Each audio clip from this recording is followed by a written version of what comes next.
Welcome to Kenton's videos. Enjoy the video. You begin by verifying the basics you need now. Make sure your console and Valorant are fully updated, and switch to wired Ethernet or a clean 5 GHz Wi-Fi connection. Once done, stop background downloads and pause cloud syncs to free bandwidth and CPU time. You should also reboot your router and console in sequence.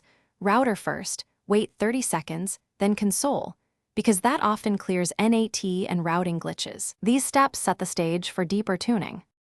Next, you tune networking and game performance. Assign your console a static IP and either enable UPnP or forward Valorant's required ports to reduce packet loss. Then, configure router co-S to prioritize your console's traffic and deprioritize streaming devices so latency stays low during matches.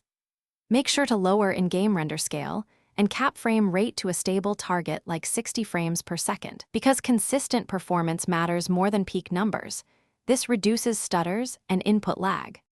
To finish, validate your changes. Run ping and packet loss tests to the game server and a traceroute to spot hops causing delays. Once results look clean, clear your console cache, and if problems persist, reinstall Valorant to remove corrupted files.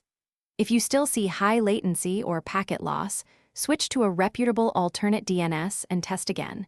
If nothing improves, contact your internet service provider with your traceroute data because the issue may be upstream.